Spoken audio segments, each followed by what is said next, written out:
Bom, módulo 6 agora a gente vai falar sobre administração de pessoal e controle de frequência, que são os principais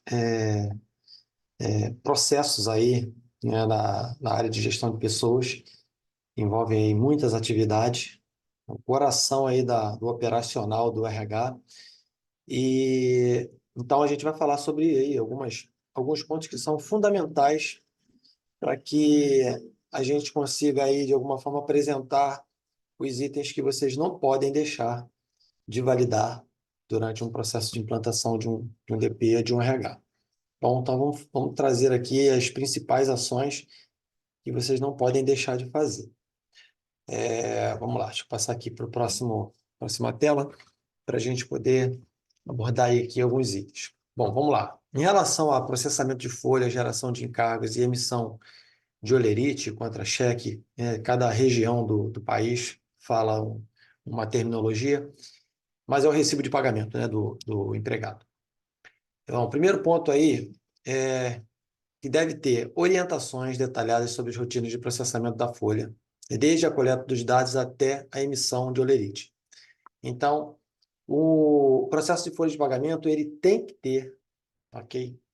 Não pode deixar de gerar um cronograma operacional, onde existem as datas para processamento, para fornecimento das informações, para solicitações. E isso aqui, no curso de gestão do tempo e no curso de mapeamento de processo, eu falo bastante sobre isso, porque isso aqui é que organiza o dia a dia de um departamento pessoal. Então, o detalhamento dessas rotinas, dessas atividades, são importantes, por quê? Porque você informa para as áreas até quando deve se pedir férias, até quando você pode admitir pessoas, até quando você pode demitir pessoas, para que você possa ter um tempo de processamento de folha resguardado das movimentações que normalmente as áreas demandam. Então, a partir de uma certa data do mês, você não tem mais atividade daquele formato, que é admitir e demitir, salvo, né, se o processo de demissão for oriundo de um pedido de demissão ou uma necessidade de uma demissão por justa causa, que aí justifica você a empresa mandar o empregado embora por uma causa justa ali que não deve esperar o próximo mês. Mas, em geral, a gente orienta que as empresas tenham um cronograma e, a partir daquela data definida ali como um marco para admitir ou demitir, a empresa deve levar isso em consideração, tá? Levar em consideração por qual motivo? Primeiro, porque senão vai ficar acontecendo ali toda hora uma interferência no processamento. Então, todo mundo, todas as áreas que devem pedir admissão, demissão, férias, isso aconteça do dia 1º até o dia, um exemplo, dia 20. A partir do dia 20, entra o ciclo de processamento da folha, conferência, entrega para as áreas, para que possa se entregar um trabalho com qualidade. Então, muito importante ter esse detalhamento do processamento da folha. Okay? Bom, tomar conhecimento e dominar os diferentes elementos que compõem folha de pagamento, salário, benefício, descontos, horas extras e outros. Então, você tem as regras que definem a parte legal, definida pela CLT, e você tem as regras complementares, os elementos complementares que normalmente vêm na convenção coletiva de trabalho. Então, a empresa é vinculada a um sindicato e lá tem uma convenção coletiva que define ali alguns processos elementares ali direcionado para pagamentos ou descontos que fazem um complemento à CLT. Então, normalmente a convenção coletiva ela tem uma força maior do que a CLT, desde que a opção da convenção coletiva seja mais beneficente para o empregado. Então, se a CLT prevê, por exemplo, um adicional de horas extras a 50%, e a convenção coletiva prevê 75%, vai se aplicar a convenção coletiva, porque o maior benefício para o empregado é os 75% e não os 50%. Isso aí serve para qualquer evento que transite na folha, ok? Então, por isso que é importante ter esse domínio das atividades de processamento de folha, quando se fala em eventos de folha de pagamento, que são as rúbricas que passam lá, né? E relacionadas aos salários, aos benefícios, a todos os descontos, a todos os proventos, a gratificações, comissões, tudo isso tem que ter esse domínio. Então, a gente aconselha que aquele que vai fazer o processamento tenha o que a gente chama de regra de negócio, onde ele vai escrever todos os eventos e dizer quais são as formas de cálculo daqueles eventos, para qual tipo de empregado é pago e quando aquele evento é pago ou descontado, dependendo do tipo do evento. Okay? E aí os eventos que a gente chama de rúbrica, eles podem ser para pagamentos e para desconto. Então, ambos devem estar nesta regra de negócio. Okay? O de baixo eu até já dei uma adiantada, que é o conhecer as regras de cálculos trabalhistas, né, e previdenciários. E aí vai incluir ali todos os percentuais da empresa. Então, depende de enquadramento tributário da empresa. Então, você vai ter empresas no Simples, por exemplo, que ela não vai ter o INSS parte empresa. Já as empresas de lucro real e lucro presumido e outras atividades, elas terão o percentual de encargos sobre a folha de pagamento, no sentido de um percentual que é recolhido sobre a base de folha. Ok? Então, nesse item, o que a gente tem aqui é a empresa precisa conhecer, né, a base ali legal para se aplicar os percentuais de cada item relacionado, por exemplo, o patronal é empresa, aí você tem os terceiros, tem o FAP, SAT, salário educação, tem tudo ali que compõe o bloco de encargos, né? Esse conteúdo detalhado eu falo muito no curso de departamento pessoal, né? E ali eu abro isso com todos os detalhes de percentuais, a gente faz cálculos de encargos, mas é importante que esse é um item que tem que estar muito claro e essas regras também devem estar contidas na regra de negócio da empresa. E aí embaixo, o último, definir prática para garantir a precisão e conformidade legal do processamento da folha, incluindo a verificação de informações, revisão de cálculos e emissão de relatórios. Então, é um processo que, pós fechamento de folha, vocês devem prever uma forma de auditar aquilo que foi processado. Fazer uma comparação de uma folha do mês anterior com o mês atual, ver se não ficou nenhum evento que não saiu na folha, por exemplo. Às vezes acontece de a pessoa esquecer uma rotina de processamento dentro do sistema e o desconto de vale transporte não sai. Aí no mês anterior descontou, no mês atual ele não descontou. Por quê? Porque esqueceu de fazer a rotina de cálculo de vale transporte dentro da folha de pagamento. Então, alguns sistemas têm uma ordem cíclica de execução das atividades e quando essa execução não é feita nesse formato, acaba que um desconto acaba não entrando, um pagamento de alguma verba acaba não entrando. Então, tem que ter a verificação aí, né, da conformidade legal, verificar se as tabelas estão atualizadas, se houve alteração de alíquotas de tabelas de desconto de imposto de renda, de INSS, do empregado. Então, tudo isso tem que ter uma verificação de dias de feriados, que vai influenciar no DSR, que vai influenciar da compra de benefícios, numa série de coisas que deve ter ali todo esse mapeamento. Então, muito importante que vocês criem esse documento, que vocês criem essas anotações, tenham essa base de conformidade legal para auditar tudo aquilo que é feito, né, para revisar tudo que é feito, e você, então, vai liberar para o financeiro um líquido bancário a pagar com todas as validações que foram necessárias durante o mês. Sobre o aspecto de controle de frequência, né, e gestão de banco de horas, a gente trouxe aí 3 pontos para a gente falar que são importantes também na gestão de jornadas aí de prestação de serviço. Vamos lá. A exploração das diferentes formas de controle de frequência, incluindo registro de ponto eletrônico, manual e digital. Então, hoje, a empresa, até 20 funcionários, ela não tem a obrigatoriedade de bater ponto. Algumas fazem por controle mesmo, né? Mas as formas de se registrar a frequência do empregado, ela hoje pode ser, né, de forma eletrônica, onde você usa ali um crachá, você pode usar ter reconhecimento facial. Existem as formas manuais que a empresa imprime uma folha e no dia o empregado entra, escreve lá entre 8 horas, tem alguém que faz a supervisão disso, sair tal hora, e então é o manual. E o digital, né, que a gente considera como biometria, e o eletrônico também, né, o digital, o reconhecimento facial também como digital. Então, os pontos eles podem ser coletados, né, o controle de ponto de frequência pode ser coletado de várias formas, vai depender da capacidade de investimento de cada empresa.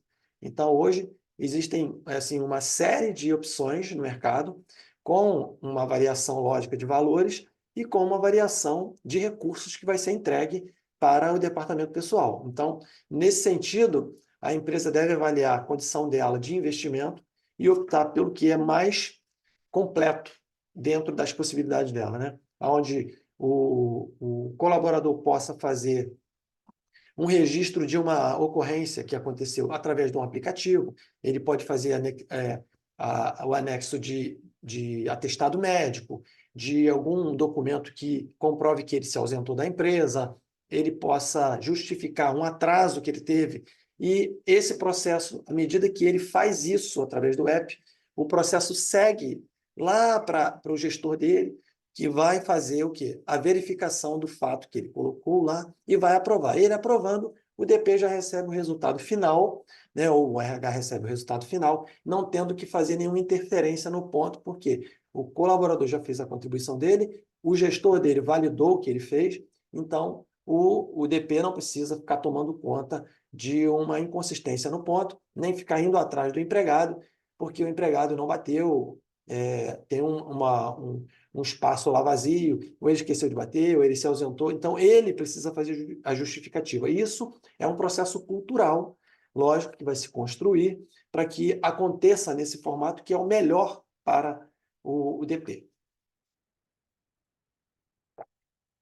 Bom, um outro item aí. Deve haver a discussão de assuntos, né, de importância de controle de horas trabalhadas, horas extras, atrasos, faltas dos colaboradores para o cumprimento das obrigações legais e a gestão eficiente da mão de obra, e inserir essas definições numa política de recursos humanos. Então, por exemplo, como é que funciona um processo de gestão de banco de horas ou gestão de frequência?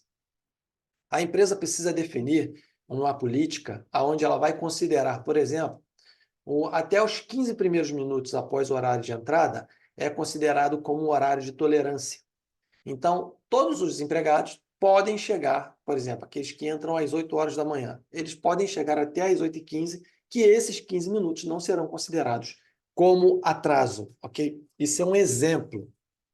Algumas empresas dão tolerância de 5 minutos, outras dão de 7, outras dão de 10.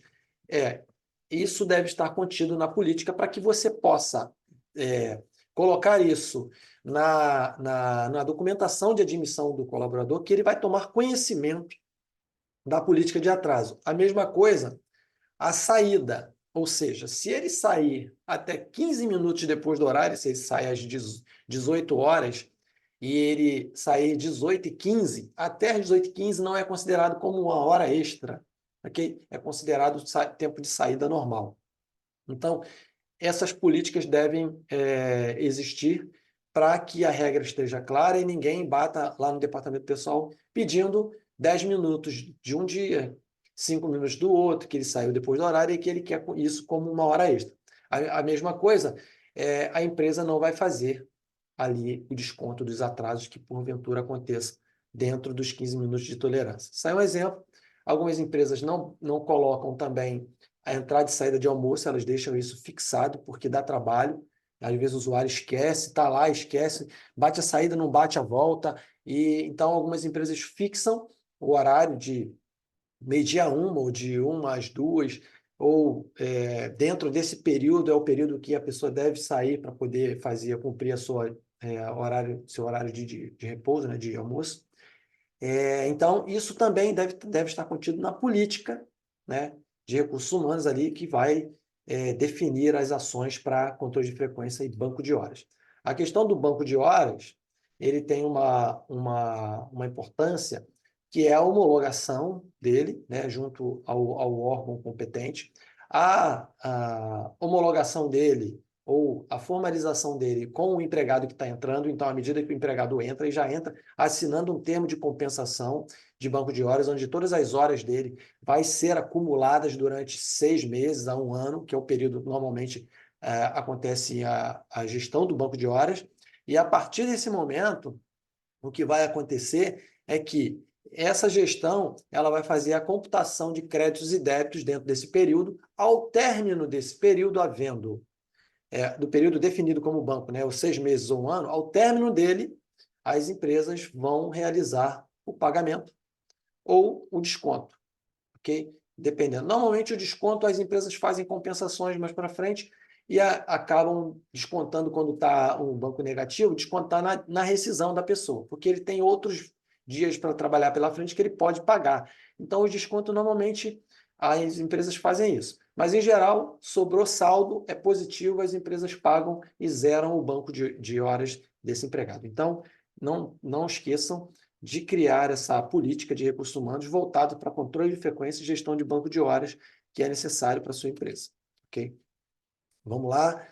Vamos falar agora sobre, próximo item aqui, acompanhamento de afastamentos, licenças e férias dos funcionários. Bom, descrição das principais modalidades de afastamento, tá? Licenças previstas pela legislação trabalhista, como licença maternidade, paternidade, licença médica e afastamento por acidente de trabalho.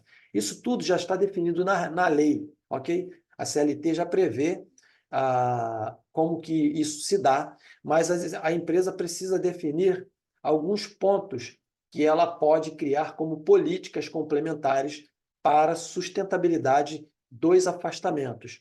Algumas convenções coletivas trazem, por exemplo, pagamento complementar ao pagamento do salário do afastado. Então, você tem que tomar conhecimento disso, porque quando o empregado ele é afastado, por exemplo, por um auxílio-doença ou acidente de trabalho, ele passa, depois dos 15 dias, a receber pelo governo. E aí, algumas convenções coletivas dizem que, além da média salarial que ele vai receber lá pelo governo, a empresa deve complementar mensalmente, com um auxílio complementar de auxílio-doença, um valor de R$ 300 para o empregado. Então, todo mês, mesmo ele estando afastado, você deve pagar um auxílio de R$ 300 para ele na folha de pagamento.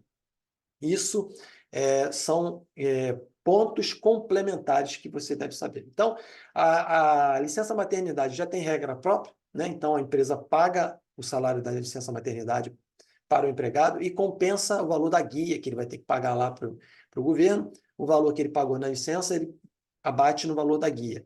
A licença paternidade são menos dias, né? Licença médica, 15 primeiros dias a empresa paga, a partir do 16º já ele entra como afastamento já pela Previdência, e assim também funciona para acidente de trabalho. Então, é importante que haja esse detalhamento, essa compreensão das políticas de gestão de afastamentos da empresa. O outro ponto aí é a orientação sobre os procedimentos necessários para o acompanhamento e registro do quadro de afastados, licenças de funcionários, inclusive a comunicação dos órgãos. Então, todas as vezes que existe um afastamento, a comunicação ela é realizada, quem já é de DP já sabe disso, ela é realizada pelo e-social. Então, o sistema de folha de pagamento, à medida que você muda o status dele, então ele está lá como ativo, como funcionário ativo, trabalhando normal, aconteceu algum episódio, esse episódio você troca a situação dele para a situação que vai acontecer. Então, por exemplo, a mãe entrou em licença maternidade, ela estava como uma funcionária ativa, entrou em licença maternidade, muda a situação dela para afastado por motivo de licença maternidade. O sistema de folha de pagamento automaticamente gera um arquivo, um S alguma coisa lá, e manda isso lá para o governo. Então, ele já sabe que lá, naquela empresa, o governo já sabe que tem uma mãe que acabou de entrar de licença maternidade. Ok? E aí, nesse processo, já quando vai chegar o período de pagamento de guias, automaticamente, pela rúbrica que entra na folha, esse processo é descontado da guia de INSS que a empresa vai pagar. E isso vai sendo computado para todos os tipos de licenciamento. Então, É importante que esse processo tenha um conhecimento ali para que não passe nada, né, desapercebido e que você não tenha aí que se prejudicar ou prejudicar a empresa sem conhecimento prévio sobre essas questões legais. A última é uma explicação detalhada sobre o processo de concessão de férias dos colaboradores, incluindo cálculo do período aquisitivo, período concessivo, pagamento de adiantamento de férias e registro de férias no sistema de folha de pagamento. Aqui, o que é que você tem que ter? Primeiro, o conhecimento de que existe um período aquisitivo, que é o período de 12 meses que o empregado trabalha. Então, ele vai ter a aquisição de direito a férias a partir do momento que ele trabalha 12 meses. Isso é o período aquisitivo. E aí a empresa tem o período de concessão é um período de 11 meses, tá? Para que no 12º mês seja o mês que ele vai gozar as férias dele, quando a empresa faz isso já no limite. Então, o empregado não pode gozar férias caindo num outro período aquisitivo, porque senão a empresa vai ter que pagar férias em dobro. Então, ele trabalhou 12 meses, a partir daquele momento a empresa tem até 11 meses para dar o início das férias dele para que ele possa cumprir 30 dias dentro do 12º mês. Então, 12 meses de período aquisitivo, 12 meses de período concessivo, então ele tem que gozar dentro dos próximos 12 meses, e dentro desses próximos 12 meses ele pode gozar as férias em 3 períodos fracionados, conforme a lei prevê, tá bom? Os detalhes disso eu também coloco lá no meu curso de DP, como é que funciona, qual é o tempo mínimo, para que o fracionamento das férias também esteja em conformidade com a lei, tá? Isso também é importante. E o registro do pagamento de férias ou de adiantamento de férias, ele deve acontecer na folha de pagamento, também acontece através de evento no e-social, né? São os eventos lá que acontecem de afastamento. As férias também é considerado um afastamento, não no formato previdenciário, mas ele se afasta das atividades laborais. Então, dentro do contexto de afastamento, as férias acabam incluindo ali também. Ok? Então, isso tudo deve estar registrado no sistema com os históricos, para que sempre que haja necessidade de você fazer um controle, ou a necessidade do controle ela é permanente, então você tem que ter lá os métodos mais comuns de fazer gestão disso, é uma planilha. Então, tem lá a planilha que vai controlar quem tem já férias, qual é a data limite que ele pode iniciar o gozo, para evitar aquele processo de pagamento de dobro de férias, né? Quando ele trabalhou 12 meses, aí passou os próximos 12 meses e a empresa não deu férias para ele. Aí a empresa, quando dá, vai ter que pagar férias dobradas para ele. Tá bom? Então, sobre administração de pessoal e controle de ponto, esses itens são os itens que a empresa deverá, ok, ter documentação, formalização, descrição de regras de negócio, descrição de cálculo, todos os detalhes ali relacionados aos afastamentos. Para quê? Para que a empresa não tenha nenhuma prática ilegal por falta de conhecimento. Bom, então, esse é o módulo 6.